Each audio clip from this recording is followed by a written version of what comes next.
Bonsoir à tous. Je suis très heureux de vous retrouver ce soir pour le deuxième webinaire de l'AIH concernant les syndromes myélodysplasiques. Donc, nous avons la chance ce soir d'avoir le docteur Sujobert et le professeur Cluzot pour nous parler des syndromes myélodysplasiques.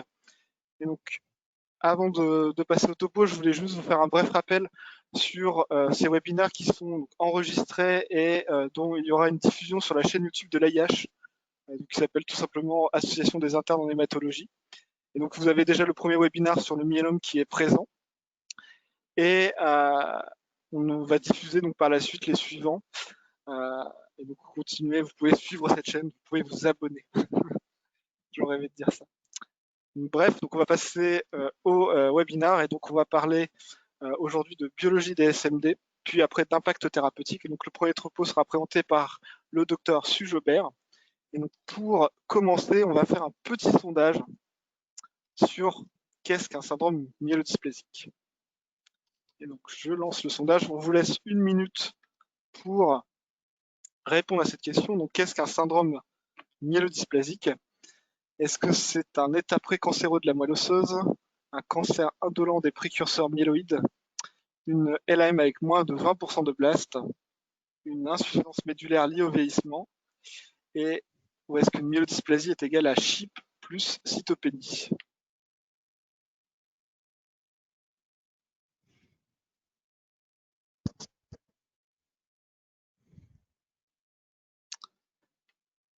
Encore 15 secondes.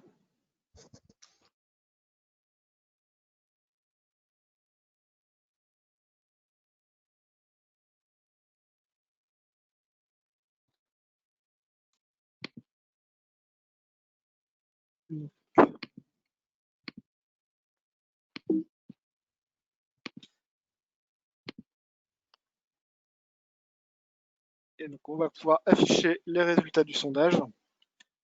Et donc là, la majorité d'entre vous répondent que c'est un état précancéreux de la moelle osseuse, 30% une insuffisance médulaire et à peu près à 20% les autres propositions. Et donc je vais laisser le docteur Sujobert nous en parler. Et ça, je laisse présenter.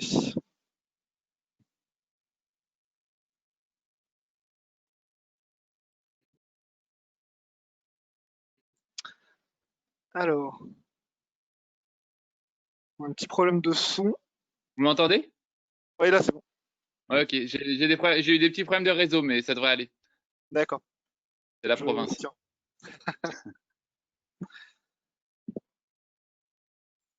Ok, du coup, il faut que je mette en mode diaporama pour que ce Tout à soit fait. bien? Ok, C'est ça. parfait. C'est bon. Bonjour à tous. Donc, je suis Pierre Sujobert, je travaille à l'hôpital Lyon-Sud, au lab. Voilà, ah oui, ça va un peu trop vite. On va faire comme ça. Je travaille à l'hôpital Lyon-Sud, au labo de biologie, d'hématologie biologique.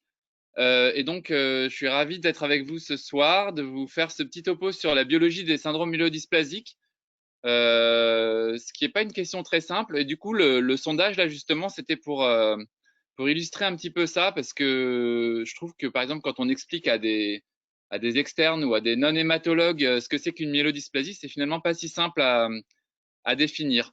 Et je pense que toutes les propositions que je vous ai faites sont à peu près vraies. C'est-à-dire, c'est effectivement un état précancéreux de la moelle osseuse, mais c'est aussi on peut aussi considérer que c'est un cancer authentique. C'est une maladie, c'est souvent des maladies indolentes. La distinction avec les leucémies aiguës myéloïdes, ça a été longtemps discuté. Au début, c'était 50%, puis 30%, puis 20%. Actuellement, on est resté à 20% de blast, mais en fait, est-ce qu'il y a vraiment des différences pronostiques entre un patient avec 15% ou 22% de blast? Je suis pas sûr. C'est effectivement une insuffisance médulaire qui est liée au vieillissement, mais qui est pathologique. Et on peut accepter la dernière proposition qui était l'équation myélodysplasie égale CHIP plus cytopénie. Alors, on va rentrer un peu dans les détails. Toc, si j'y arrive, voilà. Est-ce que vous voyez bien mes diapos? Moi je vois alors la diapo elle a tout petit peu coupé en bas. Ouais, voilà, je vais faire comme ça peut-être. Ouais, là c'est bon. Ok. Donc en fait, je vous ai représenté sur la partie gauche de la slide ce qu'on peut considérer comme étant l'hématopoïèse normale, pardon, avec des cellules souches hématopoïétiques qui sont les petits ronds bleus et qui se différencient dans les différentes cellules éléments figurés du sang. Et ce qui va caractériser les syndromes myélodysplasiques, c'est quatre aspects. D'une part, l'hématopoïèse est inefficace et donc les patients ont des cytopénies. D'autre part, les cellules, les progéniteurs sont anormaux et ont un aspect cytologique anormal. On parle de dysplasie, ce que j'ai représenté ici avec les rectangles rouges au lieu des ronds bleus. En pratique, vous savez que les images de dysplasie sont un petit peu plus subtiles que ça. Troisièmement, c'est une maladie qui est clonale, c'est ce que je vous ai représenté ici avec le fait qu'il y ait trois cellules qui prennent le dessus sur les autres. C'est-à-dire qu'au plan cytogénétique ou moléculaire, on a des anomalies acquises qui sont clonales. Et quatrièmement, c'est le risque d'évolution en une maladie hématologique plus embêtante, qui est la leucémie aiguë myéloïde. On peut se demander en fait pourquoi dans le vieillissement d'un être humain, il arrive aussi fréquemment qu'on évolue d'un état d'hématopoïèse normale à un état d'hématopoïèse myélodysplasique. Et on peut se demander, donc vous connaissez la fameuse phrase qui dit que rien n'a de sens en biologie sauf à la lumière de la théorie de l'évolution. Et effectivement, on peut se demander pourquoi il va avoir un avantage sélectif au cours du vieillissement à cette hématopoïèse myélodysplasique. Alors d'une part, il y a des variations génétiques qui sont acquises, on y reviendra largement, des mutations dans certains oncogènes ou gènes suppresseurs de tumeurs qui vont conférer aux cellules souches hématopoïétiques un avantage compétitif par rapport aux autres, et donc qui vont expliquer leur dominance clonale et leur capacité à prendre le dessus. Après, il peut y avoir des variations qui ne sont pas génétiques au sens variation de la séquence d'ADN, mais qui sont épigénétiques et qui peuvent être acquises et transmises d'une cellule à sa descendance. Dans les myélodysplasies, il y a aussi des modifications du micro-environnement là, qui prennent de plus en plus d'importance, qu'on est de plus en plus capable d'étudier. Donc, que ce soit la niche hématopoïétique, les cellules mésenchymateuses ou tout le système immunitaire médulaire. Et donc, on peut imaginer que ces modifications du micro-environnement vont être plus ou moins permissives à l'expansion clonale d'une cellule dysplasique. Et puis, le dernier élément que je voulais vous proposer, ça vient d'un papier de quelqu'un qui s'appelle Erez Lieberman Hayden, qui a proposé de voir la théorie de l'évolution avec une représentation graphique en montrant que, en fait, qu'est-ce qui explique qu'une population puisse évoluer dans le temps génétiquement. Eh ben, ça peut être soit la sélection positive d'un avantage compétitif conféré par une mutation, soit tout simplement de la dérive génétique sans aucune pression de sélection. Et on pourrait imaginer que peut-être l'hématopoïèse des enfants ou des nouveau-nés n'a pas la même architecture que l'hématopoïèse des adultes. Et alors que l'hématopoïèse des enfants est très résistante à la sélection naturelle d'éventuels mutants de DNMT3A ou TET2, celle des adultes serait beaucoup moins résistante à ça et beaucoup plus permissive à la sélection, ce qui expliquerait l'expansion de cellules mutées. Alors, les myélodysplasies, c'est une maladie compliquée à décrire parce que c'est une maladie qui est à cheval sur plein d'autres maladies. Là, c'est une figure que j'emprunte à une revue parue dans Blood l'année dernière. Alors, vous connaissez les myélodysplasies hypoplasiques qui sont pas si éloignées des aplasies médulaires ou où on peut voir aussi dans l'évolution ou dès le diagnostic des clones d'hémoglobinurie paroxystique nocturne ici. Deuxièmement, il y a des myélodysplasies qui ont un aspect un petit peu prolifératif avec un excès, par exemple, de monocytes dans les LMMC ou un excès de plaquettes dans les arcies. Et donc, il y a tout un continuum en fait entre myélodysplasie et syndrome myéloprolifératif et pas du tout des entités clairement séparées. Pareil avec la mastéocytose. Il y a bien sûr un continuum entre la myélodysplasie, l'AREB2 et les leucémies aiguës myéloïdes. Et puis, il y a un continuum aussi avec l'hématopoïèse clonale. Donc, vous le savez, on va y revenir un tout petit peu. Au cours du vieillissement, on acquiert des mutations dans nos cellules, et ça commence dès maintenant, hein. Et on sait que petit à petit, notre hématopoïèse n'est plus polyclonale, mais de plus en plus monoclonale. Et il y a bien sûr ce continuum entre l'hématopoïèse clonale, ce qu'on appelle les SICUS, et les myélodysplasies, mais on reviendra dessus. Donc l'hématopoïèse clonale, voilà en gros les papiers que je vous ai mis, les principaux papiers qu'il faut connaître sur ce sujet. C'est arrivé en 2014, début 2014. On s'est aperçu que 10% des gens de l'âge de 70 ans avaient dans leur sang une hématopoïèse clonale définie par la présence d'une mutation dans un de ces gènes-là, là, essentiellement DNMT3A, ASXL1 et TET2, avec une fréquence d'allèle variant supérieure à 2%. Alors, dans les premiers papiers, les auteurs rapportaient que cette hématopoïèse clonale conférait un surrisque d'hémopathie myéloïde, d'hémopathie maligne, myéloïde ou lymphoïde d'ailleurs, il y avait des myélomes. Avec la figure que vous voyez ici, les gens qui n'ont pas d'hématopoïèse clonale ne font pas de cancer hématologique durant le follow-up, alors que ceux en rouge qui ont une hématopoïèse clonale développent de manière significativement plus importante des cancers hématologiques. Je vous signale juste que sur ce graphe, vous voyez ici, l'axe des ordonnées a été coupé.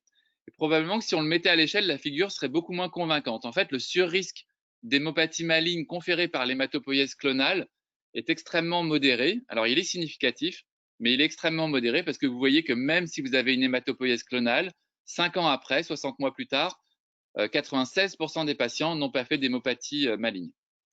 Quelque chose qui est sans doute plus avéré et plus intéressant, c'est que l'hématopoïèse clonale de signification indéterminée est maintenant considérée comme un facteur de risque de maladie athéromateuse. Et il y avait dans le papier du New England qui rapportait ça un peu de biologie pour montrer que les macrophages mutés TET2 avaient probablement une action pro-inflammatoire qui aggravait la maladie athéromateuse. Donc voilà un peu comment on pense maintenant ce lien entre hématopoïèse clonale et myélodysplasie. Vous avez les gens comme vous et moi, j'espère, qui avons une hématopoïèse polyclonale. Vous avez des gens qui ont des cytopénies non clonales, des non-clonal ICUS. Des gens qui ont une hématopoïèse clonale de signification indéterminée, la CHIP. Alors là, il y a une hématopoïèse clonale, mais il n'y a pas de cytopénie, et la moelle est normale. Puis des gens qui ont à la fois une CHIP et une cytopénie, mais qui n'ont pas d'argument morphologique pour retenir une myélodysplasie. On appelle ça les SICUS. Et après, on arrive à ce que vous connaissez mieux, qui sont les myélodysplasies de bas risque, avec moins de 5% de blast, de haut risque, et on arrive à la fin à la leucémie aiguë myéloïde. Alors, je voudrais revenir un tout petit peu aussi sur la question des prédispositions génétiques aux myélodysplasies. C'est peut-être quelque chose dont on parle un peu moins souvent, et finalement qui est assez fréquent, parce qu'on estime qu'entre 4 et 15% des myélodysplasies ont une prédisposition génétique constitutionnelle, qui peut être syndromique, c'est-à-dire associée à des malformations et d'autres atteintes d'organes ou non, et qui peuvent toucher tous les gènes que je vous ai mis là, des gènes dont vous avez déjà entendu parler, des facteurs de transcription de l'hématopoïèse comme GATA2, RUNX1, des gènes de réparation de l'ADN, et c'est toute la famille des Fanconi, des gènes qui codent pour les complexes de télomérase, des gènes dont on ne sait pas encore très bien ce qu'ils font, comme par exemple DDX41. Là, c'est intéressant parce que c'est des gènes dont la mutation prédispose aux myélodysplasies, mais à des myélodysplasies qui surviennent chez le sujet âgé, et pas du tout, comme généralement dans les syndromes de prédisposition, à des myélodysplasies qui surviendraient plus tôt dans la vie. Et puis, je vais vous parler un tout petit peu plus en détail de SAMD9 et SAMD9L sur la diapo d'après. Et les images là sont pour vous montrer, c'est une moelle, c'est des mégacaryocytes. Donc pour ceux qui ont fait de la cytologie, qui sont dysplasiques nettement, qui ont été prélevés dans une moelle d'un patient qui avait une mutation congénitale de RUNX1. Et c'est un patient qui a donc une mutation de RUNX1, de la dysplasie, mais qui n'a pas de cytopénie et qui n'a pas de stricto sensu de myélodysplasie. Mais ces prédispositions génétiques aux myélodysplasies peuvent également être accompagnées de dysplasie quand on regarde la moelle au microscope. Alors un petit mot de SAMD9 et SAMD9L. C'est deux gènes qui sont très proches, qui sont situés sur le chromosome 7, sur le bras long du chromosome 7, donc 7q. C'est une région qui forcément attire l'attention des hématologues. Quand on fait le KO de... Alors, il faut que j'arrive à raconter correctement, parce que l'autre fois, j'ai un peu eu du mal. Quand on fait le KO de SAMD9 et SAMD9L, donc là, c'est SAMD9L, les cellules deviennent hypersensibles aux cytokines. C'est-à-dire, vous avez ici des cellules qui sont stimulées par du stem cell factor. Vous voyez l'activation de la voie ERK. Dans les cellules qui sont hétérozygotes KO ou homozygotes KO pour SAMD9L, vous voyez que l'activation de la voie ERK est persistante pendant très longtemps. Les mutations de SAMD9 et SAMD9L congénitales, c'est des mutations activatrices de ces protéines. Et donc, ça va faire l'inverse du KO. Ça va faire que il va y avoir une inhibition de la signalisation des cytokines. Et donc, vous allez avoir des cellules souches hématopoïétiques, toutes les cellules souches de l'organisme, qui vont être mauvaises répondeuses aux cytokines, ce qui explique qu'elles vont mal faire leur fonction. Il y aura une pancytopénie. Et puis, si jamais vous avez une cellule souche qui, par hasard, perd son bras long du chromosome 7, elle va perdre la mutation activatrice de SAMD9. Donc, elle va avoir un avantage puisqu'elle va pouvoir bien signaliser après l'exposition aux cytokines. Et elle va avoir une dominance clonale. Ce qui est embêtant, c'est que quand on perd le 7q, on perd probablement aussi des gènes suppresseurs de tumeurs importants dans les myélodysplasies. On voit ces patients développer des myélodysplasies ou des leucémies aiguës 7q-, parce que probablement, en perdant SAMD9L activé, elles perdent aussi des gènes suppresseurs de tumeurs. Et à mon avis, à ma connaissance, c'est une situation absolument unique d'une mutation au gain de fonction d'un gène qui prédispose à un cancer, et le cancer se développe justement en perdant cette mutation au gain de fonction. Alors, on va revenir un peu à des considérations plus cliniques. Voilà en gros les anomalies moléculaires récurrentes dans les myélodysplasies. En moyenne, il n'y en a pas tant que ça. Vous voyez, 9 mutations codantes, dont 2 ou 3 drivers, donc dans l'exome, et au niveau du génome, 1500 mutations génomiques, ce qui n'est pas beaucoup. Et j'ai choisi cette façon-là de le représenter, qui vient d'une revue du même numéro de Blood, où vous avez dans le tableau là, en gros, les gènes classés par fonction, et puis dans le graphique, ils ont représenté quels étaient les gènes plus souvent mutés dans les myélodysplasies versus plus souvent mutés dans les leucémies aiguës. Par exemple, FLT3 et NPM1, on le voit très rarement dans les myélodysplasies et beaucoup plus souvent dans les leucémies aiguës. SF3B1 ou ZRSR2 sont des gènes qui sont rarement mutés dans les leucémies aiguës myéloïdes de novo, mais qui sont très associés aux myélodysplasies. Alors, les gènes que je vous ai présentés, ils n'ont pas tous été validés par des études fonctionnelles, mais pour ceux que ça intéresse, qui sont en Master 2 ou des choses comme ça, il y en a certains pour lesquels il y a des modèles murins qui ont été publiés. Et je vous ai mis ici quelques références pour le KO, par exemple, de SRSF2 dans l'hématopoïèse, du 2AF1, de TET2 ou d'ASXL1, et il y en a d'autres. Alors là, j'avais prévu de vous faire un deuxième petit sondage. Donc, je commençais la partie à quoi peut bien servir la biologie moléculaire dans les myélodysplasies. Et je voulais essayer de vous convaincre que ça peut servir à préciser le diagnostic. Alors, voilà une image. C'est une coloration de perles d'un myélogramme. Et je vous demande de me dire, à votre avis, quel est le gène qui est muté dans cette myélodysplasie. Alors, je ne sais pas si… Ouais, c'est moi qui vais le lancer. OK. Je lance le sondage. Donc, quel gène muté? TET2, AXXL1, CSF3B1, DNMT3A ou TP53. Et je profite au passage pour vous rappeler que vous avez la possibilité de poser des questions. On y répondra entre les deux topos et à la fin des topos. Et donc, c'est la petite point d'interrogation que vous avez à droite de votre panel. On laisse encore 30 secondes pour pouvoir répondre. Bon, la bonne réponse c'est en majorité.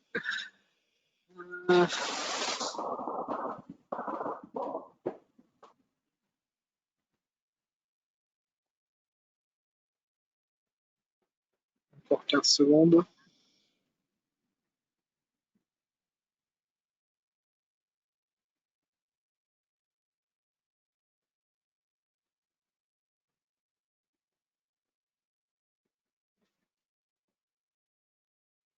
Et donc, je vais partager le résultat. Et donc, 60% ont répondu SF3B1. OK. C'est bon? Non. Ouais, c'est bon. Ça a affiché votre écran. OK, moi je le voyais plus. OK. Donc bon, effectivement, donc comme vous l'avez remarqué pour la majorité, alors peut-être que ce patient a aussi une mutation de TET2, d'ASXL1, de DNMT3A ou de TP53. C'est tout à fait possible, mais effectivement, les sidéroblastes en couronne comme ça sont très très nettement associés aux mutations de SF3B1. Et juste pour rappel, c'est inutile d'aller chercher des mutations de SF3B1 quand vous avez plus de 15% de sidéroblastes en couronne. Par contre, ça peut être utile si vous avez entre 5 et 15%, parce que ça vous permet de porter un diagnostic d'anémie sidéroblastique. Bon, ça, c'est l'exemple type qu'on aime bien quand on est biologiste, parce qu'on se dit on a un test qui est fortement associé à une maladie et qui nous permet du coup de faire un diagnostic assez certain. En pratique, la situation, elle est un peu plus compliquée. Alors là, ce tableau, vous pouvez le trouver dans la revue que j'ai indiquée là. Donc vous avez chaque ligne, c'est un des gènes souvent mutés dans les myélodysplasies. Chaque colonne, c'est une entité nosologique de myélodysplasie. Et vous avez ici la fréquence de mutation. Nous, ce qu'on aime bien quand on fait de la biologie moléculaire, ça serait d'avoir des situations où il y a un gène muté dans une maladie. Donc là, SF3B1, par exemple, est ici, et clairement, il est associé au sidéroblastique. Et on peut le retrouver dans d'autres maladies, mais beaucoup plus rarement. Donc quand on le trouve, ça a une forte valeur nosologique. Et on a quelques gènes comme ça qui ont un impact assez fort dans la classification. Donc SF3B1, 7BP1 dans les leucémies myéloïdes chroniques atypiques, SRSF2 dans les LMMC et les leucémies myéloïdes chroniques atypiques, les mutations de la voie RAS dans la LMMC, les leucémies myéloïdes chroniques atypiques et la leucémie myélomonocytaire juvénile, les mutations de JAK2 dans les sidéroblastiques, etc., etc. Donc ça peut aider de temps en temps. D'autre part, la biologie moléculaire, ça peut vous aider à préciser un petit peu le pronostic du patient. Dans ce papier de Béjart en 2011, ils avaient identifié 5 mutations, donc des mutations concernant, j'ai trouvé un acronyme, mais vous faites ce que vous voulez, hein. ARET, ASXL1, RUNX1, ETV6, TP53 et EZH2. Et si vous avez une mutation dans un de ces gènes, en gros, vous changez de facteur de risque dans l'IPSS. C'est-à-dire que si vous êtes IPSS low et que vous avez une mutation d'un de ces gènes, vous passez en intermédiaire 1. Si vous êtes en intermédiaire 1 et que vous avez une mutation d'un de ces gènes, vous passez en intermédiaire 2, etc., etc. Alors, c'est pas forcément extrêmement utile, sauf peut-être, il faudra en discuter avec Thomas, quand on se pose la question d'une allogreffe chez un patient un peu moyen, mais qui a quand même un bon donneur, et on se demande si vraiment le jeu en vaut la chandelle. Bah, c'est vrai que s'il a une mutation de TP53, on sait que sa maladie est probablement plus agressive et qu'il faudra peut-être aller un peu plus fort dans les traitements. Autre possibilité, ça serait, alors là, je ne sais pas ce que tu en diras, Thomas, mais il y avait ce papier dans le New England qui nous montrait que les patients avec myélodysplasie traités par décitabine, on observait une diminution du clone TP53 muté. Et TP53, vous voyez ici, c'était la seule mutation dont la fréquence allélique diminuait en présence chez les patients traités par décitabine. Effectivement, présenté un peu autrement ici. Tous les patients avec mutation TP53, là, c'est 6 ou 7 premiers patients, répondaient à la décitabine et aucun patient non répondeur à la décitabine n'avait de mutation de P53. Donc, c'était un New England quand même. Mais je crois que malheureusement, ces données sont loin d'être confirmées dans des études cliniques ultérieures. OK. Alors après, la biologie moléculaire, ça peut nous servir éventuellement à évaluer la réponse au traitement. Alors là, je vais vous parler d'un papier de l'équipe d'Eric Solari à l'IGR dans la LMMC. C'est un papier que j'aime beaucoup. Ils avaient traité par Vidasa des LMMC. Et le Vidasa, vous savez, c'est un déméthylant. Et donc, ces espèces de graphes en pagaie, là, ça vous montre le niveau de méthylation du génome chez des patients. Donc là, c'est le patient numéro 1, après 5 semaines, 9 semaines ou 23 semaines de traitement. Et donc, vous voyez que la forme de la pagaie n'a pas changé. Au contraire, les patients traités par Vidasa et répondeurs au Vidasa, par exemple ce patient en rouge, vous voyez clairement que avec le traitement, il y a beaucoup plus la pagaie est beaucoup plus attirée vers le bas, il y a beaucoup plus de locus déméthylé. C'était vrai aussi chez ce patient, mais il faut un petit peu le croire, alors que les non-répondeurs ne déméthylaient pas leur ADN. Donc la réponse au Vidasa était associée à la déméthylation du génome. Ce qui est intéressant dans ce papier, c'est qu'il y avait aussi une étude de l'architecture clonale. Et là, par contre, on voyait aucune tendance lourde. C'est-à-dire que chez les patients non traités par Vidasa, il y en avait qui gardaient une architecture clonale stable, comme par exemple ces 2 patients, d'autres qui avaient une évolution de leur architecture clonale, avec par exemple l'apparition d'un sous-clone KRAS muté chez ce patient, ou d'un sous-clone muté pour le gène Siglec10 ici chez ce patient. Chez les patients non répondeurs, pareil, il y en avait qui bougeaient pas, d'autres chez lesquels il y avait des sous-clones qui apparaissaient. Et chez les patients répondeurs, on aurait pu s'attendre à voir une disparition des clones ou au moins une stabilisation de l'architecture clonale. Ben, pas du tout. Vous avez des patients répondeurs qui ont une très forte évolution de l'architecture clonale et d'autres où on voit absolument rien se passer. Donc ça, c'est assez intéressant. Probablement, bon, bien sûr, le Vidaza n'est pas un traitement qui va guérir les patients. Et on a sans doute d'autres choses à comprendre dans les myodysplasies. Je suis pas sûr que le NGS soit l'outil absolument parfait pour évaluer la réponse au traitement. Ok, donc on en arrive à la conclusion de ce topo. J'espère que j'ai pas été trop long. Conclusion pour dire que les myélodysplasies sont des maladies qui sont encore mal comprises et assez difficiles à expliquer, qui ont clairement des contours nosologiques qui sont flous, et ça c'est vrai, y compris au plan moléculaire. Ça va être à notre génération et puis la vôtre d'élaborer un peu des nouveaux modèles physiopathologiques, je pense. Donc, on va avoir besoin de modèles animaux. Je pense qu'il va falloir intégrer les concepts de la biologie des systèmes, aider de tout ce qu'on peut générer comme données en single cell, RNA-seq, etc., pour essayer de mieux comprendre d'un point de vue écologique, évolutif, ces maladies. Il va falloir aussi se connecter avec la biologie du vieillissement en général. Vous savez, maintenant, il y a tous les papiers de Peter Campbell qui montrent que dans la peau, dans le foie, dans l'œsophage, dans le côlon, on a une accumulation avec le vieillissement de mutations driver. Dans l'endomètre encore, il y avait un papier dans Nature le mois dernier. Donc en fait, le vieillissement, c'est une espèce de tapis roulant vers l'accumulation de mutations driver de l'oncogénèse. Donc on ne comprend pas tout encore avec la génétique.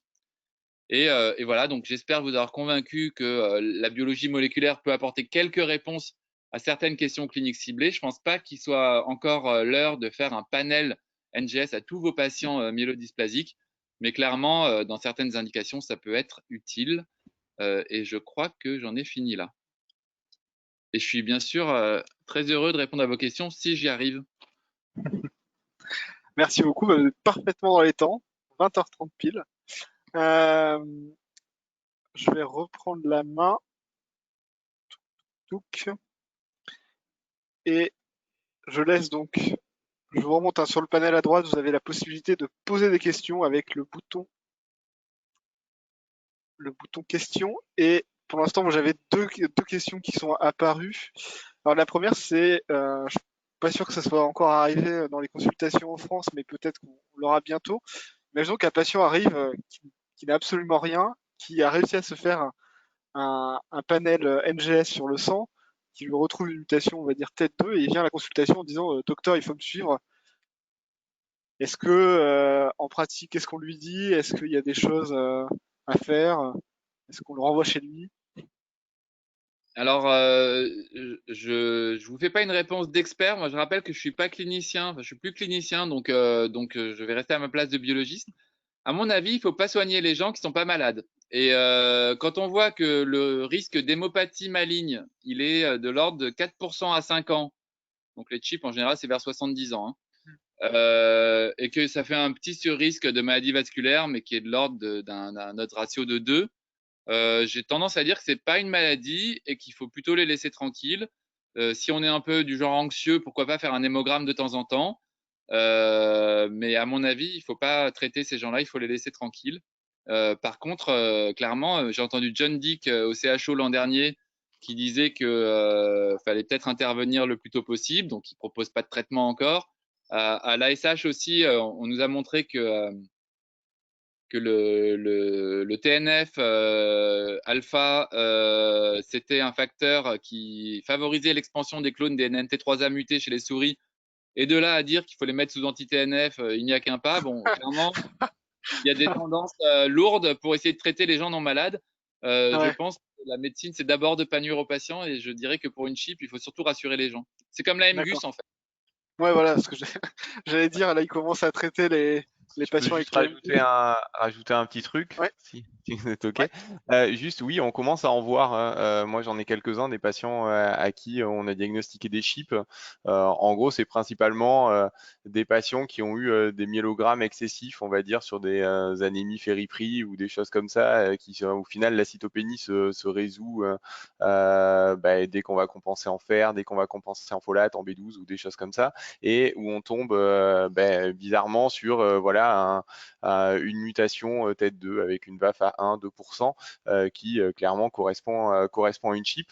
Donc, je suis d'accord avec Pierre hein, sur le fait que clairement, c'est les chips, en tout cas, alors je sais peut-être que j'ai pas peut-être que j'ai pas raison, hein, il n'y a pas de guidelines, mais les chips, ouais, moi je les suis pas.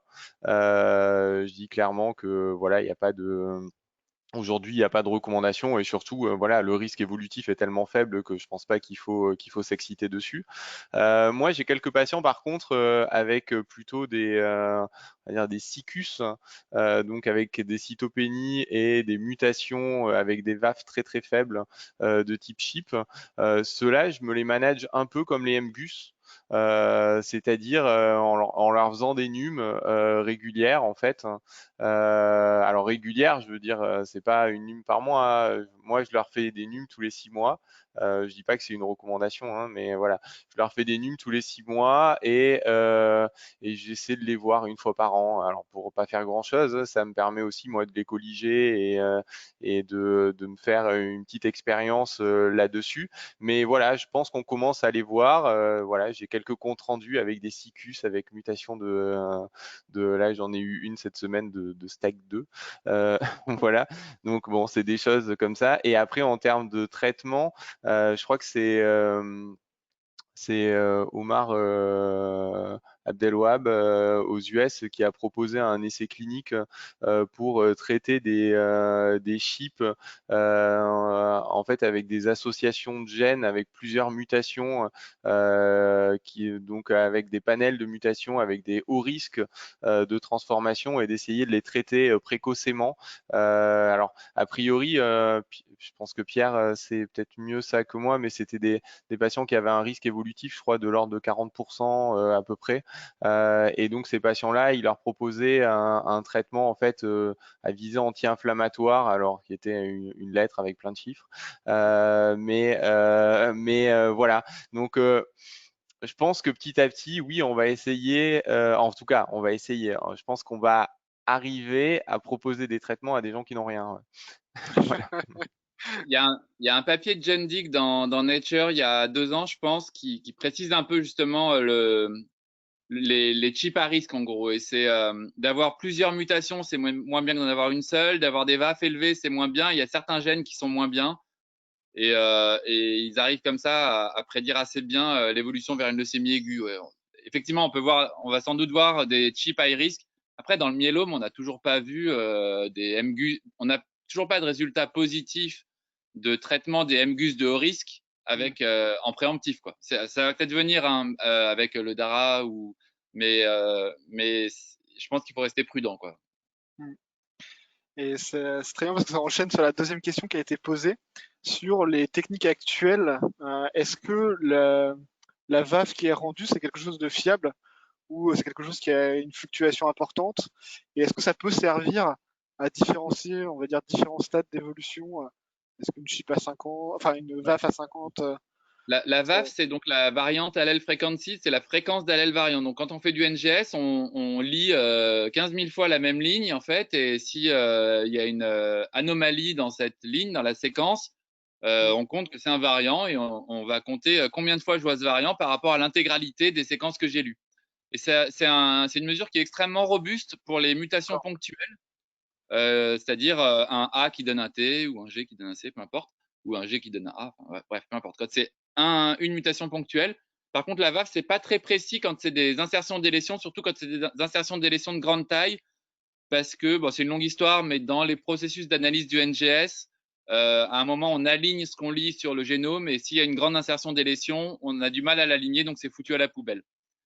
Mais d'un labo à l'autre, là, clairement, on a l'expérience via le GBMHM, donc le groupe des biologistes moléculaires des hémopathies malignes, donc qui fait des tests dans toute la France sur ces détections d'anomalies moléculaires, et c'est extrêmement robuste. D'accord. Après, différence chip versus SMD, bon, ça on en a un peu parlé. La chip, en gros, c'est pas une maladie, c'est juste une anomalie. Est-ce que la VAF peut aider à faire la différence entre une chip et un SMD? En fait, la réponse, à mon avis, est non. Il y a des chips avec des VAF très élevés, à 40%, et ils ont absolument zéro cytopénie, zéro signe de dysplasie. Donc non, je suis pas. Alors bien sûr, si on prend une population de myélodysplasie, les VAF seront plus élevés que si on prend une population de chips. Mais pour un patient donné, je suis pas sûr qu'on puisse utiliser la VAF comme un bon indicateur. Ok, merci beaucoup. Et une question un peu générale, et je suis pas sûr qu'il y ait une réponse précise, mais est-ce que dans le cadre des SMD, est-ce qu'on peut donner des guidelines pour l'indication du NGS? Comme vous disiez tout à l'heure, c'est pas indiqué pour tous les patients. À quel patient on le proposerait? Alors, je sais pas si ça existe déjà des guidelines bien précises là-dessus. Moi, je peux vous parler de notre façon de faire au labo. En gros, on fait du NGS assez volontiers pour les cas foireux, c'est-à-dire le patient un peu jeune qui a des cytopénies. Les cytologistes ont du mal à dire s'il y a vraiment une dysplasie ou pas, parce que parfois c'est pas évident. Ça traîne, il n'y a pas d'autre explication. Bah, c'est vrai que du NGS avec un panel suffisamment gros, si on trouve aucune mutation associée aux hémopathies maligne, on peut se dire que c'est probablement pas une myélodysplasie. Bon, avec beaucoup de guillemets et beaucoup de prudence. On en fait aussi au 5Q- qu'on veut traiter par Revlimid ou qu'on suit sous traitement par Revlimid pour suivre s'il y a des mutations de P53, parce que vous savez que ça confère une résistance au lénalidomide. Et donc c'est une bonne pratique de le faire dans ces moments-là. Et puis, dans les situations, je pense, où on hésite entre un traitement intensif de type allogreffe ou un traitement Vidaza ou PO, éventuellement, ça peut peut-être servir un peu aux cliniciens à préciser le pronostic. Après, je pense que c'est assez centre dépendant. Et puis, je sais pas ton avis, Thomas, tu as peut-être des précisions? Ça faisait partie des questions que j'avais posées justement, et donc c'était un des points que je voulais aborder justement. Je pense que après c'est ce que tu as dit, hein, c'est-à-dire que ça dépend de quelle est l'attitude thérapeutique qu'on va avoir derrière. Donc oui, il peut y avoir une petite valeur diagnostique chez des cas comme tu dis foireux, et après il faut voir voilà quel est l'impact thérapeutique du NGS. Donc souvent il y en a pas. Sauf en gros aujourd'hui, ça on va en discuter juste après, si en fait on a accès à des essais cliniques et donc aux thérapies ciblées. Mais sinon après dans la pratique courante au jour le jour, il y a quasiment pas d'indication du NGS. Voilà. Ok, alors il y avait encore une question qui était est-ce que les chiffres sont associés à des hémopathies autres que SMD-LAM? Est-ce qu'il y a eu des cas d'hémopathie lymphoïde par exemple? Bah, là, il y a un joli papier dans Blood Advance qui est de ce matin là, qui montre Ah, les chips dans les AITL. Donc, d'accord. bah, nous, on a deux cas. On a été trop long à les publier, mais on a trois cas avec Mondor où en gros, on voit que il y a une hématopoïèse clonale tête de mutée qui d'un côté donne la LMMC avec des mutations de la voie RAS et de l'autre côté donne la ITL avec les mutations de ROA. Enfin, c'est assez joli. Donc, mais bon, les hémopathies lymphoïdées, on peut se demander si c'est pas plutôt des hémopathies myéloïdes en termes d'anomalies moléculaires. Enfin, je suis un peu provocateur, mais dans les papiers du New England qui décrivaient les chips, ils avaient inclus des myélomes. Mais on peut se demander s'il y a vraiment un lien clonal entre le myélome et l'hématopoïèse clonale. À mon avis, non. Après, tête 2, c'est effectivement muté aussi dans les DLBCL. Oui, peut-être que l'hématopoïèse clonale fait le lit, alors directement ou indirectement. C'est-à-dire directement, c'est-à-dire le clone de l'hématopoïèse clonale va évoluer vers un cancer, ou indirectement, l'hématopoïèse mutée remplit mal ses fonctions suppresseurs de tumeurs et va permettre l'émergence d'une hémopathie lymphoïde. Mais clairement, la grande majorité, je pense que c'est les hémopathies myéloïdes, myélodysplasie et leucémie aiguë. Ouais, ok, merci beaucoup. Et donc, si vous êtes d'accord, on va pouvoir passer à la deuxième partie, présentée par le professeur Cluzo concernant l'impact des avancées biologiques sur les applications thérapeutiques. Alors, je partage l'écran et vous pourrez me dire quand vous voulez que je passe les sondages, si nécessaire. Ben, on peut commencer par les sondages, je veux bien. Et Parfait, après, ça marche. on fera le topo. Ouais. Merci. Super. Et donc, je lance le premier sondage qui est quelle mutation rechercher systématiquement. Et donc, on va voir si vous avez un peu suivi. Et donc, MPM1, FLT3, TP53, IDH1, IDH2. Et vous avez la possibilité de proposer plusieurs réponses. Et alors, et en attendant, j'avais une autre question qui était posée. C'était de savoir est-ce que, enfin, quel seuil, à partir de quel seuil on considère une mutation sur un NGS? Parce qu'il y a certains papiers où c'est 5%, d'autres 1%, 2%. Est-ce il y a une Ouais, recommandation là-dessus ou ça dépend des laboratoires? ça dépend de votre labo et éventuellement des gènes.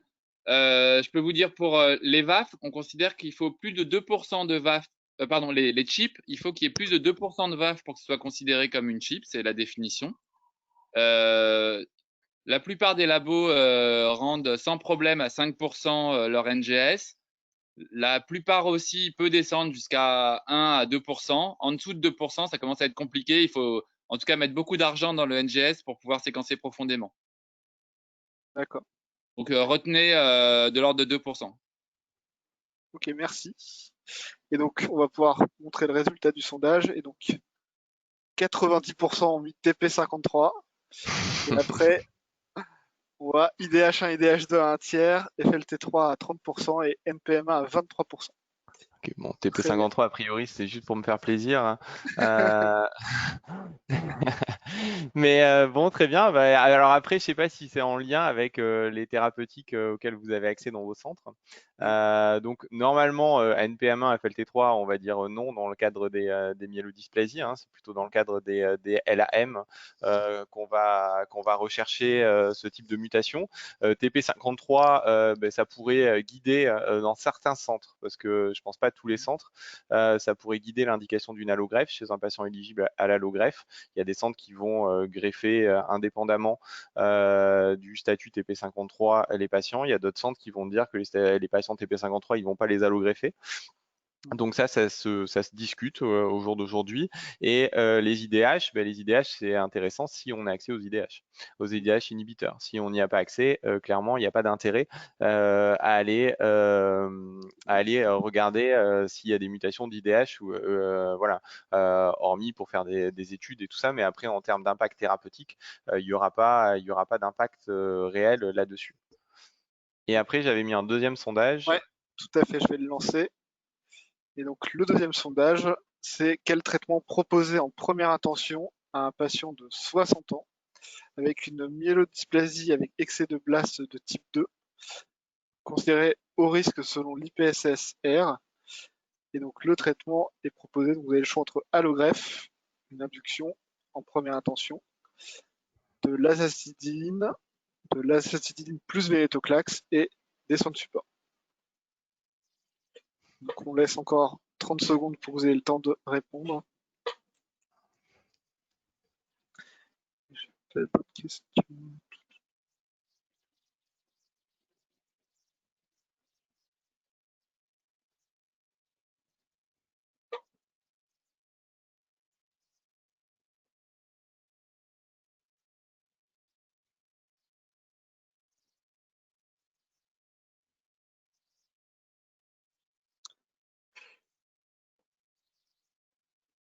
Et alors, c'est fini, j'ai partagé et la France est coupée en deux. 50% répond allogreffe, 25% répond induction et 18% répond azacétidine. Ouais, ces résultats sont assez marrants, je m'y attendais pas, je vous avoue. Euh, donc, l'allogreffe d'emblée, bah, habituellement, on conseille quand même en fait, de descendre les patients, d'essayer de descendre les patients au moins sous 10% de blast. Donc, l'allogreffe est bien entendu indiquée, mais avec un traitement en fait en pré-allogreffe pour essayer au moins d'avoir une clairance blastique pour descendre les patients inférieurs à 10% de blast. Et donc après, tout ça peut se discuter, hein, l'induction ou le Vidasa. Ce qu'on sait, c'est qu'une préparation à l'allogreffe par induction au Vidasa l'ASA n'augmente pas la TRM de l'allogreffe. Et après, en fonction en fait du profil, on va dire cytogénétique et moléculaire du patient, on va proposer plus une induction, on va dire, pour les patients plutôt intermédiaires. Et on va peut-être plus proposer de l'azacitidine pour les patients avec des cytogénétiques défavorables, type karyotype monosomo, karyotype complexe, s'il y a des mutations TP53 par exemple, parce qu'on sait que ces patients-là ont un faible taux de rémission complète et que l'azacitidine donne quasiment les mêmes taux de rémission complète avec quand même moins de tox avant d'aller à l'azacitidine. L'ASA plus vénétoclax, aujourd'hui on va en discuter, mais en fait on n'a pas de données dans les myélodysplasies. Hein. Les seules données qu'on a, c'est des données de tox et d'arrêt d'essais cliniques pour excès de toxicité. Voilà, donc je pense qu'aujourd'hui je pense qu'il faut faire de l'azavénétoclax, mais dans le cadre d'essais cliniques. Voilà, et bon, les soins de support, bien entendu que non. Donc là, c'est bon, vous voyez mon... Ouais, là, tout à fait. On voit l'écran. Ok. Donc bon, je me présente. Donc moi, je suis Thomas Cluzot, donc je suis responsable du service d'hématologie clinique, donc du CHU de Nice, et donc je suis rattaché je fais partie du conseil scientifique du groupe francophone des myélodysplasies, et donc forcément, je m'intéresse énormément aux myélodysplasies, aux facteurs pronostiques et au développement thérapeutique dans le cadre des myélodysplasies. Donc, pardon, oui. En fait, là, ce qui est affiché, on voit juste une partie de la diapo. Ah, Faut alors attends. Non, ouais, attends. Alors attends, il faut que je le fasse différemment. Il faut que je le mette là. Et si je le mets là, c'est... Non, toujours pas.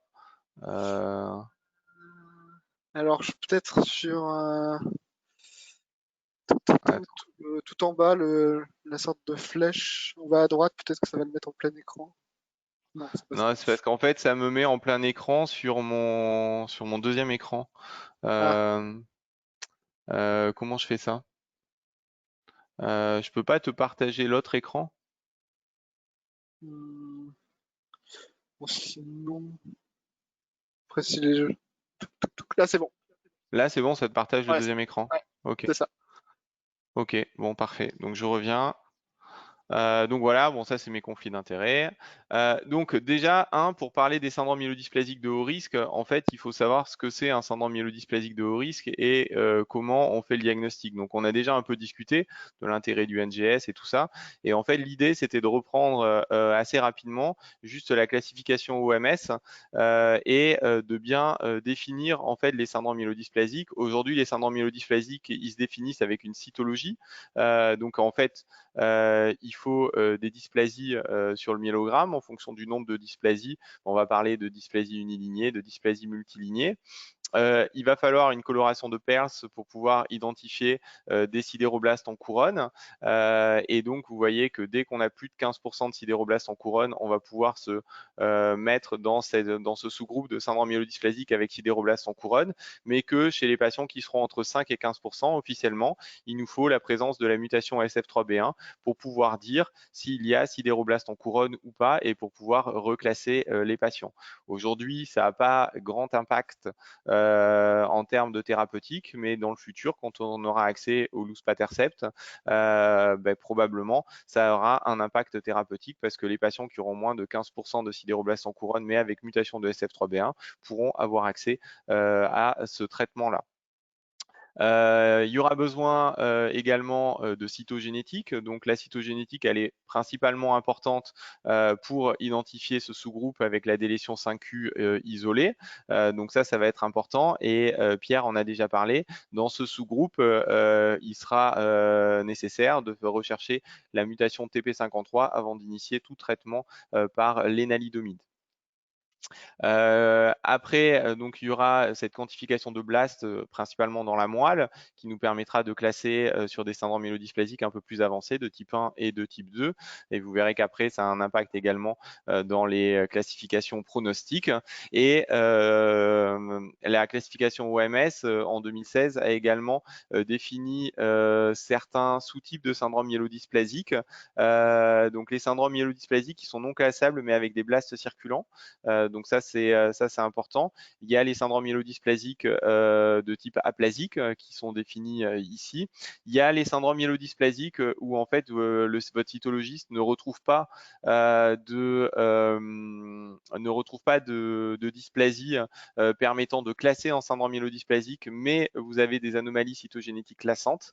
Donc ça, c'est votre cytogénéticien qui doit vous dire qu'il y a une anomalie cytogénétique classante. Sinon, il y a un tableau que je ne connais pas par cœur, bien entendu, mais notamment avec des translocations et tout ça, qui permet de dire que ça, c'est des anomalies qui sont réellement associées au syndrome myélodysplasique, et ça vous permet de dire que votre patient a un syndrome myélodysplasique sans avoir une cytologie concluante.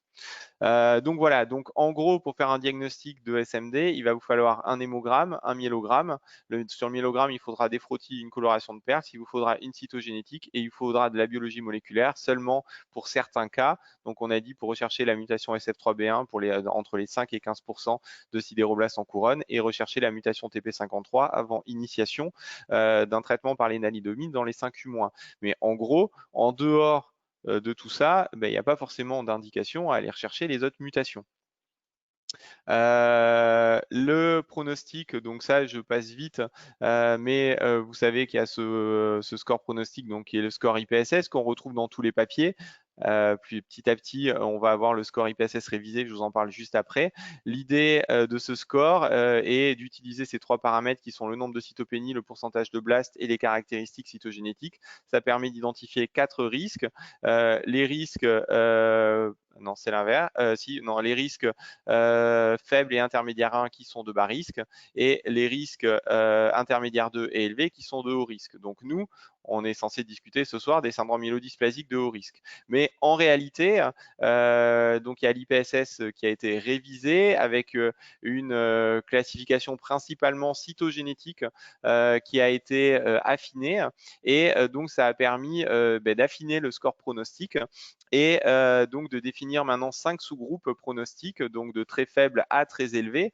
Et vous voyez que, par exemple, quand vous preniez ici en haut, vous avez l'IPSS, ici en vertical, vous avez l'IPSS révisé, et vous voyez que, par exemple, dans les très faibles, vous avez les faibles de l'IPSS, mais vous avez certains intermédiaires 1 de l'IPSS qui sont reclassés en faibles. Dans les faibles de l'IPSS révisé, vous voyez, c'est quasiment moitié-moitié, donc ça veut dire que vous avez quand même une partie des intermédiaires 1 qui sont reclassés en faibles sur l'IPSS révisé. Dans les intermédiaires, vous voyez que les intermédiaires, vous avez également des intermédiaires 2 qui sont reclassés en intermédiaire, donc ça veut dire qu'ils ont un pronostic pas si défavorable que ça. Et donc aujourd'hui, en fait, les syndromes myélodysplasiques de faible risque, c'est quoi? C'est les très faibles et les faibles. Les syndromes myélodysplasiques de haut risque, c'est les élevés et les très élevés. Et se pose la question de comment classer les intermédiaires. Et en fait, ce qu'on fait actuellement, c'est que les intermédiaires, on les a, vu qu'ils ont quand même une survie médiane de moins de 3 ans, on les a classés dans les hauts risques et normalement dans toutes les études et les essais cliniques, on considère en SMD maintenant de haut risque les intermédiaires, les élevés et les très élevés.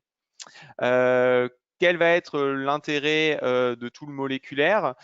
Donc, il y a un travail actuellement d'essayer de faire un IPSS révisé moléculaire. Donc, cet IPSS révisé moléculaire est en cours d'élaboration. Au final, quand on regarde les mutations isolées, en fait, en analyse univariée, au final, il y en a très peu qui sont de bons pronostics. La seule qui est de bon pronostic, c'est SF3B1. Et après, toutes les autres sont classées en mauvais pronostic. Mais en fait, quand on analyse tout ça en multivarié, en fait, on se rend compte qu'il y a très peu de mutations qui ont réellement un impact pronostic indépendant. Et les seules qui ont un impact pronostic indépendant, en tout cas dans ce qui a été présenté actuellement, ça serait les mutations de ZH2, de TP53 et de SF3B1, EZH2 et TP53 ayant un pronostic défavorable et SF3B1 un pronostic favorable. Et donc, il y a un début d'élaboration en fait d'un score IPSS révisé que vous voyez ici, IPSS révisé moléculaire, et qui repasse sur 4 groupes et qui permettrait probablement encore de mieux affiner le pronostic des patients et donc de proposer un traitement intensif au risque qu'on retrouve retrouve ici et un traitement moins intensif au faible risque qu'on retrouve ici. Voilà, vous voyez que le profil moléculaire des patients est légèrement différent en fonction de si vous êtes chez des patients jeunes ou chez des sujets plus âgés.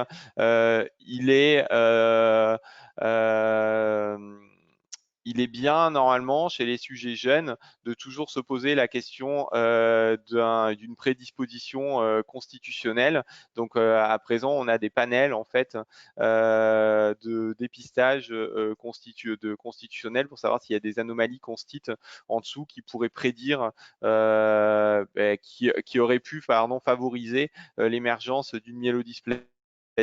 Bien entendu, tout ça, ça reste encore au niveau de la recherche, mais ça permet, par exemple, pour une allogreffe future, de discuter peut-être d'un conditionnement adapté en fonction des anomalies qu'on va retrouver. Si, par exemple, on retrouve une dyskératose congénitale, ça va permettre également de proposer du dépistage génétique et du conseil génétique à la famille, sachant qu'aujourd'hui, on ne sait pas trop quelles sont les recommandations, mais voilà, ça permet d'encadrer également un peu une famille qui serait prédisposée à développer des hémopathies. Alors aujourd'hui, le traitement des syndromes myélodysplasiques, c'est majoritairement les agents hypométhylants. Le rationnel d'utiliser les agents hypométhylants dans les syndromes myélodysplasiques, c'est que en fait le cancer est associé à une hyperméthylation et le concept, c'est que cette hyperméthylation se fait sur les promoteurs d'anti-oncogènes et donc que cela entraîne un silencing en fait de ces anti-oncogènes et donc ça pourrait favoriser l'émergence du cancer. Et donc c'est vraiment des vieux papiers, hein, mais qui montrent que cette hyperméthylation aurait un rôle driver dans le cancer. Et donc, quand on regarde le mécanisme de la méthylation, en fait, vous avez ce complexe PRC2 qui va se fixer à EZH2, qui va médier la méthylation au niveau des histones. Donc ça, c'est une première phase. Vous allez avoir ensuite une méthylation au niveau de l'ADN et ensuite, vous avez un autre complexe qui va en gros mémoriser toute cette méthylation et qui va pouvoir la transmettre de mitose en mitose.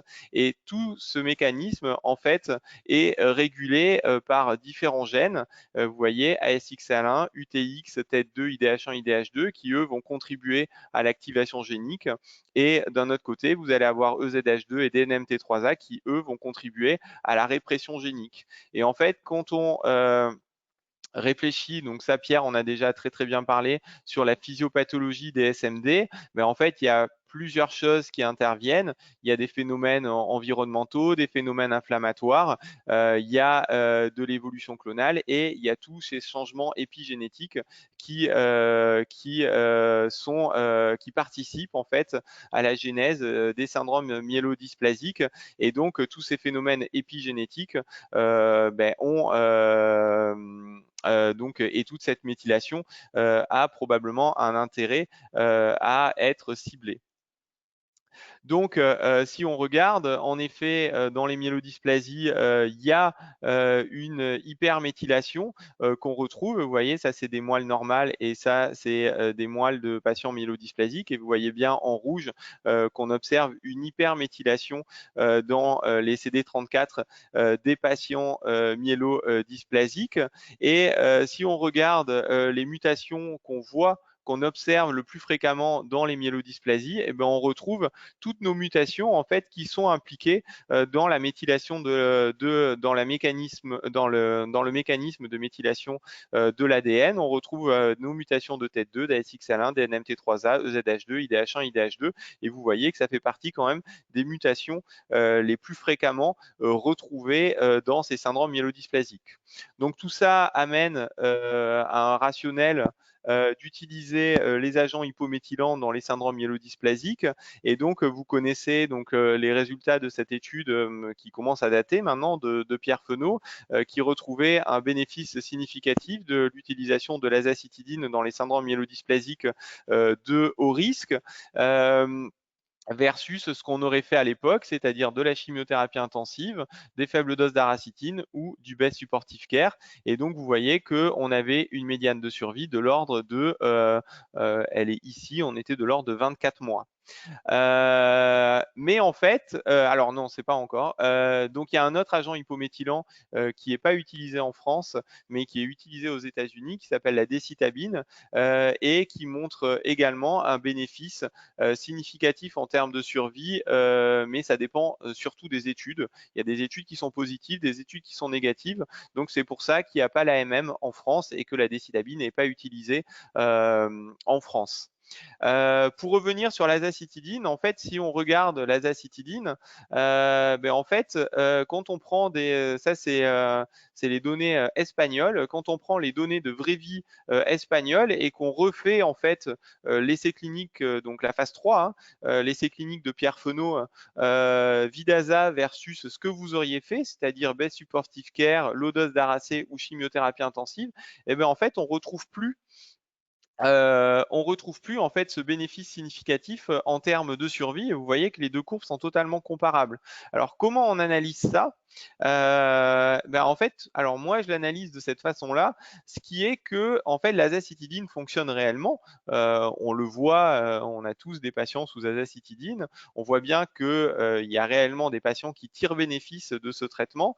Mais en fait, quand on fait les essais cliniques, et c'est ça je pense qu'il est hyper important et qu'il faut que vous ayez en tête, et notamment pour avoir un esprit critique sur l'analyse de tout ce que vous lisez en termes d'essais thérapeutiques, c'est que en fait, dans un essai clinique, la population, elle est ultra sélectionnée. Il y a des critères ultra stricts. Donc, en fait, on prend que des patients alors avec une maladie bien stricte, en bon état général, avec pas d'insuffisance rénale, même si l'insuffisance rénale elle est minime, et ces patients-là, ils ne rentrent pas dans les essais cliniques. Donc, vous avez des patients beaucoup moins comorbides et tout ça. Alors que dans la vraie vie, en fait, quand on commence à commercialiser une drogue, en fait, on est beaucoup moins strict sur la sélection des patients. Et en fait, quand on est moins strict sur la sélection du patient, en fait, on se rend compte que ce traitement, probablement, il est quand même un peu toxique chez des patients probablement très âgés ou probablement comorbides. Et donc, le bénéfice en survie, en fait, il n'y est pas chez ces patients-là. Et donc, si on fait des analyses de vraie vie, en fait, on ne trouve pas d'augmentation significative en termes de survie. Donc, ça veut dire que, en gros, quand vous traitez vos patients, il faut que vous les sélectionnez bien et voilà. Et il ne faut pas juste traiter une maladie, on traite des patients dans leur globalité et notamment les sujets âgés. C'est hyper important d'intégrer toute la globalité parce qu'ils sont souvent très comorbides et avec d'autres maladies associées. Alors, aujourd'hui, le traitement de référence, c'est l'azacitidine et point. On peut discuter l'induction chez certains patients jeunes, un peu fit, avec un profil cytogénétique plutôt favorable, on va dire plutôt intermédiaire, cariotype normal. Mais en gros, la majorité des patients qui vont être âgés, non éligibles à l'allogreffe ou un peu plus jeunes, mais avec des profils cytogénétiques défavorables, on va leur proposer un agent hypométhylant. Alors aujourd'hui, dans les myélodysplasies, quelles sont les perspectives? Les perspectives en termes de cibles thérapeutiques. Alors, je ne vais pas toutes les détailler ce soir, mais vous voyez qu'il y a plusieurs voies de signalisation qui sont ciblées. Alors, par exemple, pour le luspatercept ou le sotatercept, ça c'est plutôt pour les syndromes myélodysplasiques de faible risque, l'imetelstat pour les syndromes myélodysplasiques de faible risque.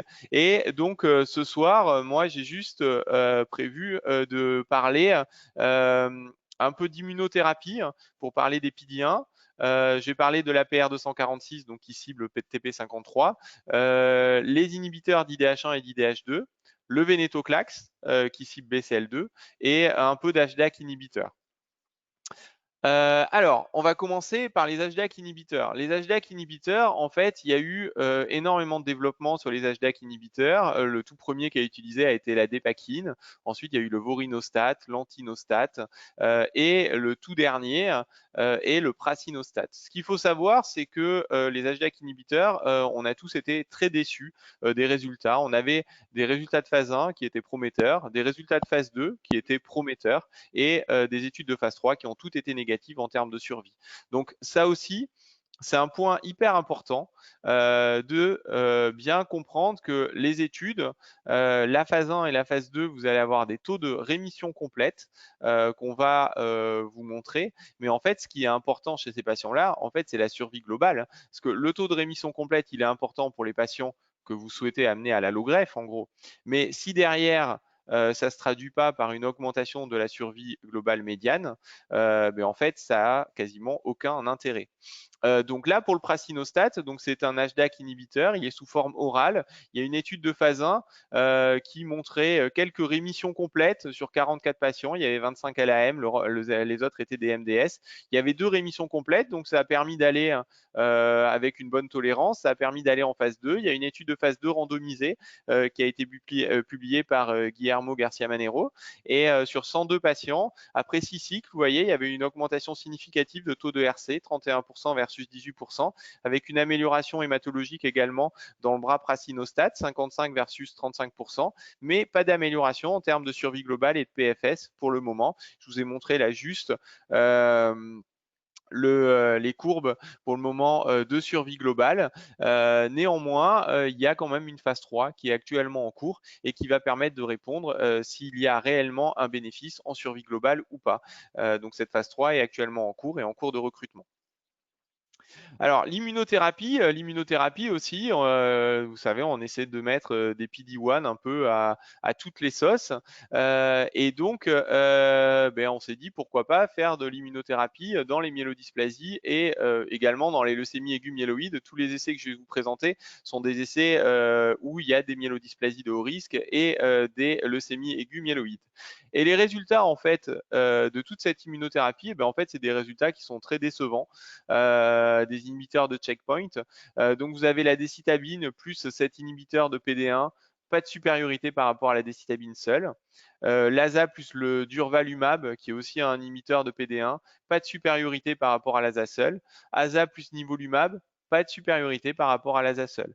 Donc tout ça, ça a été présenté à l'ASH. C'était très important de faire ces études-là parce que réellement, c'est des essais négatifs, mais il faut réellement les rapporter et montrer que oui, en effet, il n'y a pas de il semble qu'il n'y ait pas d'intérêt à proposer des inhibiteurs de checkpoint en première ligne dans les myélodysplasiques de haut risque et dans les leucémies aiguës myéloïdes.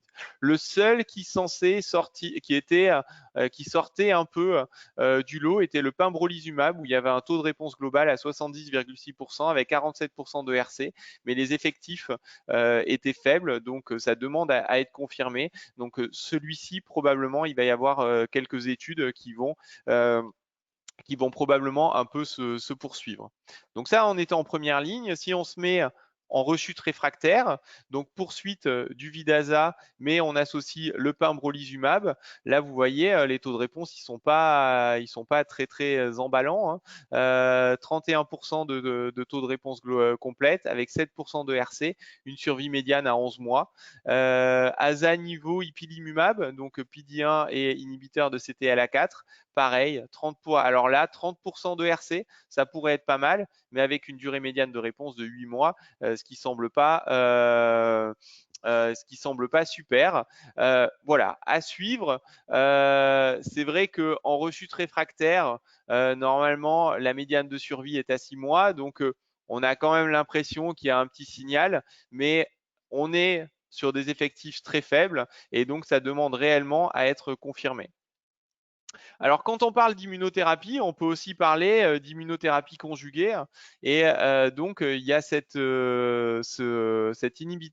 anticorps CD33 qui était conjugué en fait à un dérivé de la benzodiazépine qui était un agent scindant de l'ADN. Et en fait, il y avait une étude de phase 1 d'association Vidaza-décitabine plus cet anticorps anti-CD133.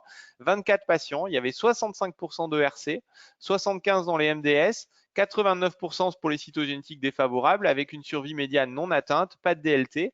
Donc le labo c'est un peu excité, hein, et s'est dit mais alors là on a vraiment le traitement qui fonctionne, donc on lance une phase 3 en fait, direct, sans passer par la phase 2, phase 3 randomisée, Vidaza versus Vidaza plus vadatuximab talirine, et en fait l'essai a été arrêté précocement pour cause de toxicité et surtout cause d'excès de mortalité par augmentation de la toxicité hématologique.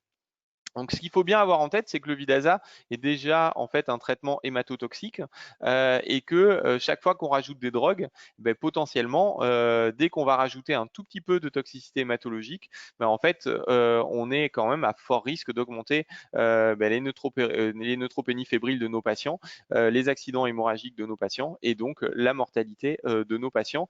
Donc, ça veut dire que ces patients qui sont potentiellement ambulatoires doivent peut-être devenir des patients à prendre en charge en hospitalisation. Et donc juste pour la petite histoire, en fait, l'excès de mortalité de cette étude a été observé majoritairement sur les centres américains. Pour quelle raison? Parce que en fait, les centres américains, en fait, ont considéré que c'était un traitement ambulatoire et donc on renvoyait les patients au domicile. Sauf que, par exemple, quand le MD Anderson prend en charge un patient, il peut prendre en charge un patient qui vient de 2 États plus loin. Et donc, quand il le renvoie à la maison, forcément, c'est pas juste 1 heure de route pour revenir sur le centre. Et donc, c'est pour ça que l'hypothèse, c'est que c'est pour ça qu'il y a eu cet excès de mortalité. Et vous allez voir que c'est exactement la même chose qui s'est passé avec l'association Vidaza-Venetoclax. Autre association qui semble intéressante, c'est en fait un anticorps anti-CD47. Donc c'est un macrophage checkpoint. Donc c'est un anticorps en fait qui va permettre de réactiver le macrophage, qui va pouvoir aller digérer en fait le blast. Et donc il y a cette étude de phase 1B qui a été présentée par David Salman au dernier ASH sur 62 patients. Donc c'était des MDS et des LAM en première ligne. Il n'y avait pas de DLT. Et alors il n'y avait pas beaucoup de patients, hein, mais il y avait quand même 62 patients. Pour le moment, le taux de réponse est de 92%. Avec quand même 50% de RC dans les MDS et 64% de RC et RCI dans les LAM. Donc là, il va y avoir une actualisation des données à l'ASH, mais en tout cas, ce magrolimab semble être une molécule assez prometteuse en association à l'azacitidine. Ensuite, le ciblage de TP53. Donc là, je vous présente en fait les résultats qui vont être présentés à l'ASH, à l'EHA, pardon.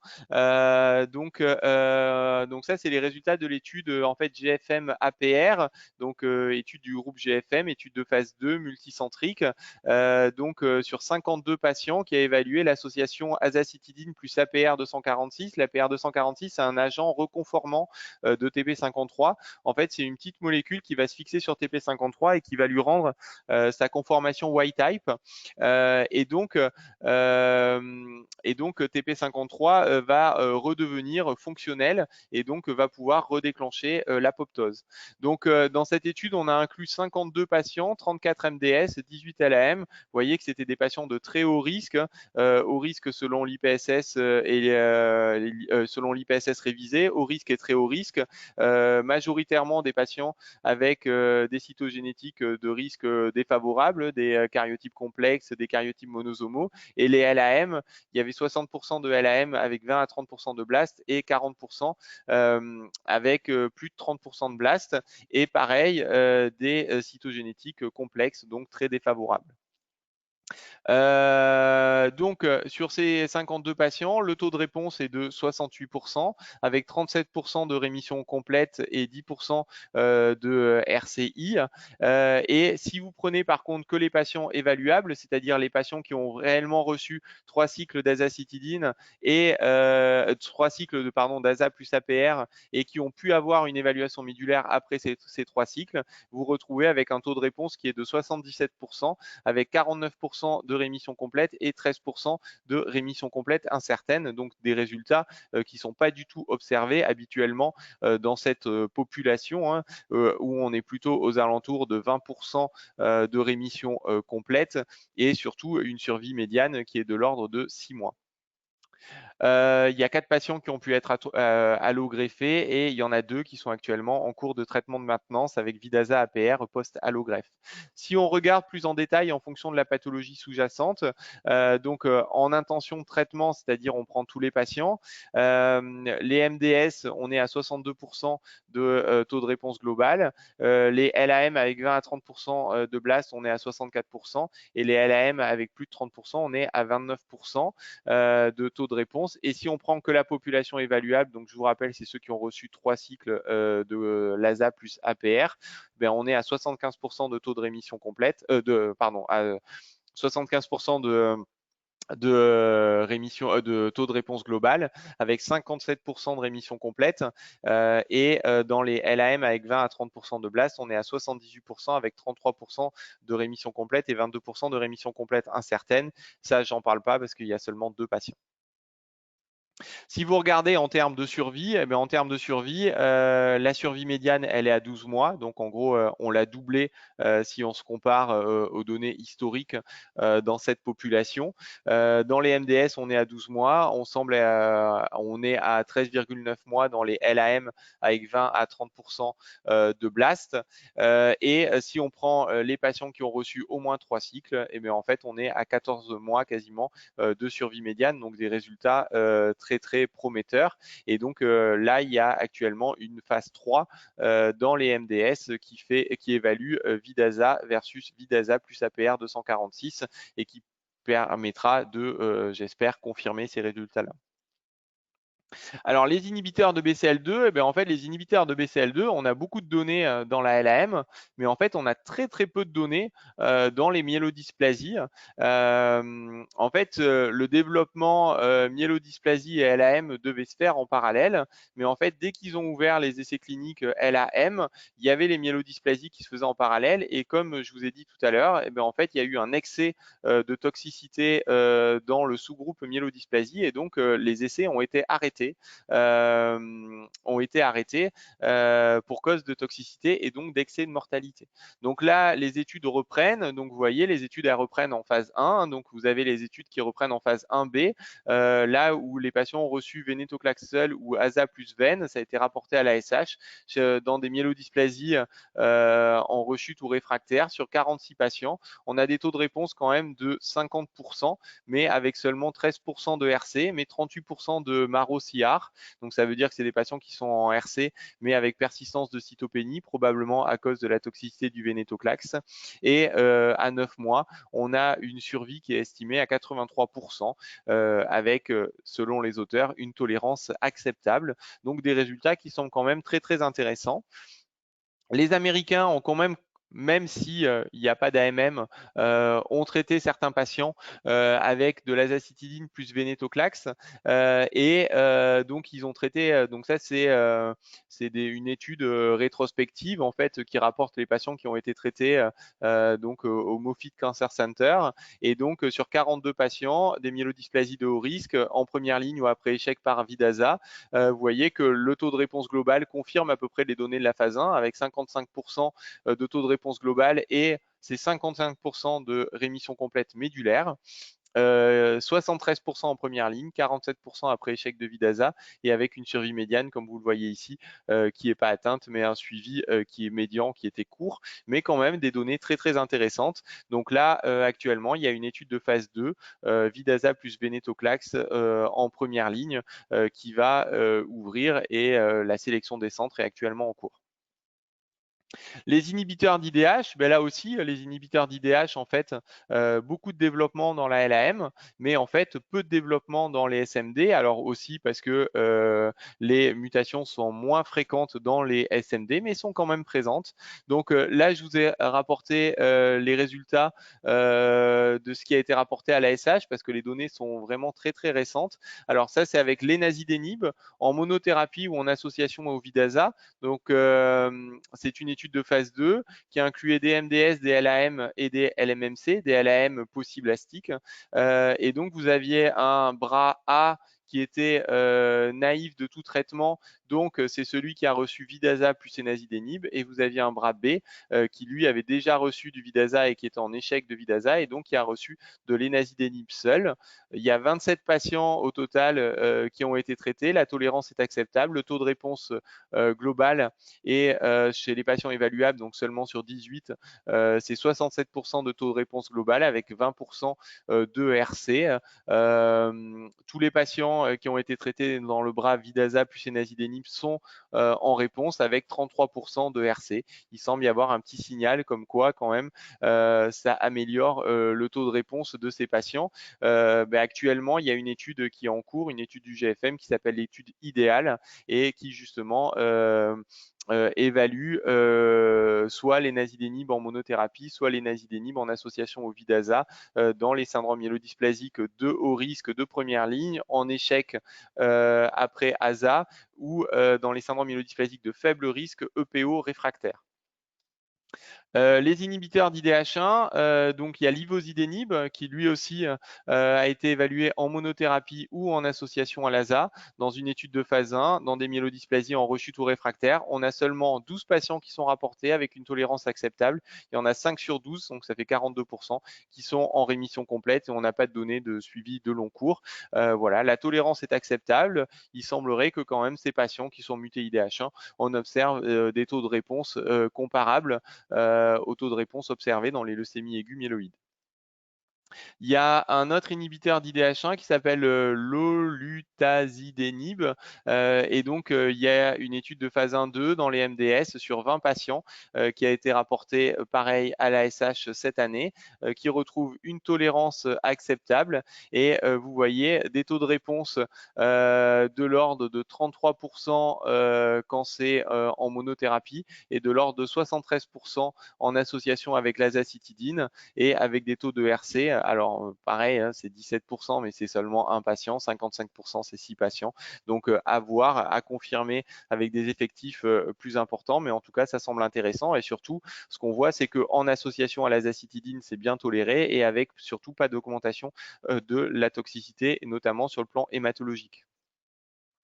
Donc voilà, donc pour conclure, en fait, à ce jour, le traitement de référence, ça reste l'azacitidine avec plus ou moins une allogreffe chez les sujets jeunes. Les thérapies ciblées, elles sont en cours de développement, mais on est quand même assez en retard par rapport au développement qui a été fait dans la leucémie aiguë myéloïde, mais tout est en cours. Et donc, en gros, ma conclusion, c'est qu'il y a une nécessité d'inclure dans les essais cliniques. Et actuellement, alors c'est pas du tout exhaustif, mais vous avez l'essai idéal pour les patients IDH2 mutés, l'essai IDIUM pour les patients IDH1 mutés, qui sont 2 essais du GFM. Vous avez l'essai PRAN, qui est une phase 3 qui randomise Vidaza versus Vidaza plus pracinostat. Vous avez l'essai APREA, qui est une phase 3 qui randomise Vidaza versus Vidaza plus APR 246. Et il y a les essais de phase 2, Vidaza plus Venetoclax, qui vont pas tarder à ouvrir. Voilà, merci de votre attention. Et merci beaucoup pour ce topo qui était très intéressant et qui ouvre Un peu long. sur pas mal. Mais, Mais je pensais que j'allais passer beaucoup plus vite, mais non. Voilà. voilà. Et puis surtout avec les données encore non présentées de l'APR, très intéressant. Et donc on va finir avec une phase de questions. Alors, je vais reprendre la main. Hop. Et j'ai 2 questions qui sont apparues pendant le topo. Donc la première, on parlait au début du topo de l'IEP, du bientôt IPSS-R moléculaire. Et une personne se posait la question, est-ce qu'il faut uniquement étudier SF3B1 et TP53 pour ce modèle ou il faut faire un panel complet? Alors, pour l'IPSSR moléculaire, pour le moment, on n'a pas du tout de recommandations, de guidelines, il n'y a rien de publié. Hein. Donc, il y a les premiers patients qui ont été analysés et donc, on a une petite idée de ce qui va sortir. Mais pour le moment, il n'y a pas du tout de reco. Et donc, voilà. Après, ce qui semble sortir, c'est qu'en fait, on ne va pas avoir beaucoup de gènes qui vont réellement être pronostiques. Et donc, probablement, voilà, bon, on fera un panel NGS complet pour avoir les quelques mutations. Mais au final, probablement, il va y avoir que 3 mutations ou 4 mutations qui vont se retrouver réellement pronostiques et qui vont réellement être intégrées dans un vrai score pronostic. Voilà. Mais aujourd'hui, on ne peut pas recommander hein, Ouais, de rechercher ces mutations-là. Voilà. d'accord. Et après, une deuxième chose, c'était est-ce que on a un peu des idées sur les toxicités des anti-CD47? Est-ce que ça donne des toxicités immunologiques comme les anti-PD1 ou d'autres choses ont été décrites? Alors, en termes de tox, alors chaque fois, bien sûr, parce qu'il y a un vrai focus sur la tox hématologique, hein, parce que on sait très bien que le Vidasa, voilà, c'est ce que je disais, il y a une marge minime en fait d'augmentation de la tox hématologique. Donc, a priori, il n'y a pas d'augmentation de la tox hématologique avec ces immunothérapies anti-CD47 et anti-PD1. A priori, il y a toujours les toxicités un peu de type allergique, avec un peu de fièvre. Il y a quelques manifestations de type auto-immune qui sont d'allure auto-immune, on va dire plutôt, qui sont observées. Mais après, en termes de toxicité, il n'y a rien de majeur en fait qui ressort. Hein. Après, c'est des études sur des petits groupes. Hein. Voilà, bon, l'anti-CD47, il y a 60 patients. Les anti-PD1, alors il y a plusieurs études en fait hein, sur les antipidiens, Mm. mais, bon, déjà ça semble pas très efficace. Alors peut-être dans une situation plutôt rechute hein, où ça semble être un peu plus efficace, Mm. parce que on sait qu'il y a émergence de PID1 justement sous azacitidine. Donc peut-être que les patients en fait après avoir reçu pas mal d'azacitidine et quand ils sont en échec ou en rechute post-ASA, ben, en fait ils ont peut-être un peu plus de PD1 et donc c'est peut-être chez eux qu'il faut Mm. l'utiliser et d'où le D'accord. rationnel peut-être de ne pas l'utiliser en première ligne et de l'utiliser en rechute réfractaire. Mais a priori, voilà, non, en termes de tox, ça n'a pas l'air d'être très limitant. Voilà. D'accord. Ok. Et alors une dernière question, et sur la PR246, moi j'avais une notion qu'il y avait des neurotoxicités. Ouais, Est-ce qu'on a un peu... exactement. Alors oui, voilà, je vous ai pas mis tout le topo. Hein. Ouais, Oui, en fait, donc il y a 40% de neurotoxicité qui ont été observées dans la PR 246. Alors les neurotoxicités étaient des neurotoxicités de grade 1, 2. Il y a que 6% de toxicité de grade 3. Et en d'accord. fait, cette toxicité de grade 3, par exemple, elle a été pas observée ou peu observée par les Américains. Pour quelle raison? Parce que en fait, nous, dans notre étude, on avait une population très âgée et en fait, quand on regarde en fait quels sont les patients qui ont présenté cette toxicité, hein, c'est les patients qui étaient plus âgés et les patients qui avaient une insuffisance rénale minime, qui avaient genre 50 ou 40 de clairance au D'accord. début du traitement. Et donc, ça semble assez bien corrélé en fait avec ces deux points-là. Ce qu'il faut retenir, c'est que c'est une neurotoxicité qui est réversible, qui est totalement manageable, vu que dès qu'on arrête le traitement, tous les patients ont récupéré de leur tox neuro. Et surtout, quand on a repris le traitement à des doses moindres, et bien en fait, il n'y a pas eu de récurrence de D'accord. la toxicité neuro, et donc on a pu continuer le traitement. Et ces patients-là ont quand même répondu à l'association. Donc voilà, donc il y a de la neurotox, faut être vigilant, mais par contre c'est totalement manageable. Voilà. Après c'est assez faut faire assez attention parce que c'est assez fourbe comme type de neurotox, D'accord. vu que c'est des patients qui ont voilà qui ont un peu de vertige, qui se sentent un peu sous. C'est va être des sujets âgés qui vont tomber la nuit. D'accord. Justement parce qu'il y a ces histoires de vertige. Donc au début, on n'avait pas forcément associé. Au début, on a eu 2, 3 chutes comme ça. On les avait pas forcément associées à la neurotox. On les avait déclarées sans que ce soit forcément lié à l'APR. Et ensuite, en ayant un peu plus l'habitude de l'association et de cette molécule, on s'est rendu compte que c'était vraiment de la neurotoxicité. Voilà. Ça semble être une ataxie, mais après, je suis pas neurologue. D'accord. Voilà. Ok. Thomas, Ça marche. je peux poser une question? Ouais. Est-ce que est-ce qu'il y a une différence de réponse selon le type de mutation de P53 ou est-ce que les DL17P ils répondent différemment de certaines mutations ponctuelles? Et deuxième question, est-ce que vous voyez une diminution de la VAF des mutants de P53 chez les patients qui répondent? Alors, je te réponds à la deuxième parce que j'ai la réponse. Oui, j'ai pas montré, mais c'est dans mon topo, hein. En fait, les patients répondeurs, en fait, ouais, on a une diminution significative de la VAF de TP53 et même on a 50% des patients des patients répondeurs qui ont un NGS qui est négatif en fait sous traitement. Donc c'est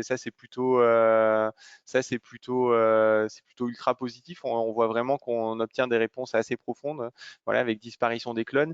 Et pour ta première question, c'est le travail qu'on va faire avec David Salman où on va pooler nos datas et on va essayer de faire ce type d'analyse-là justement, parce que lui, il a 50 patients et moi aussi.